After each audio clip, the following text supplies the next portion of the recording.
There were 3.7 million people who turned out today across France to show their unity in the face of terrorism. And joining them were the leaders, the heads of state of some 50 countries, European, Middle Eastern, African. Missing, however, and I heard this from many French participants in the rally, French commentators and others, was the American head of state or vice president or secretary of state.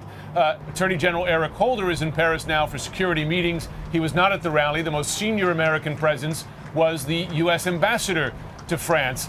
We're joined now by our panel to discuss this and the importance of this. CNN political commentator Buck Sexton, he's also a former counterterrorism analyst for the CIA. Shadi Hamid, he's fellow at the Brookings Institution's Center for Middle East Policy. And joining me here in Paris again, Boston College professor of political science, Jonathan Lawrence. Jonathan, perhaps I could begin with you.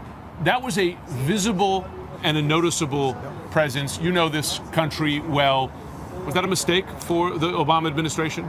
I think that it takes so much time to prepare a presidential visit that it would be unrealistic to expect the president to turn up after just a few days. He made a point to go to the French embassy in person, which is really unprecedented.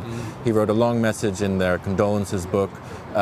Secretary of State Kerry gave a long speech in French that I know that the French people appreciated very much. Is security a reasonable explanation for not sending the president or the vice president?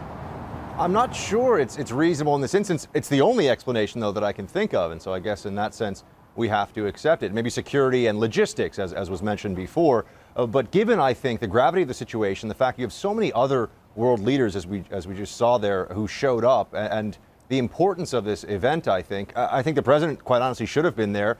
I'm waiting for them to give a justification or some kind of rationale as to why they couldn't have the president or somebody of a senior level show up. I think that's the important distinction here. Okay, the president can't go, the Secretary of State can't show up, the vice president can't show up. What would it take to get them there? I mean, this is, I think, an instance where the administration has dropped the ball. And when it comes to foreign relations, particularly foreign relations that deal with our allies, this administration has had problems. And I think this is another instance where that's come up. And I think that they'll look back on this and recognize that it was a mistake.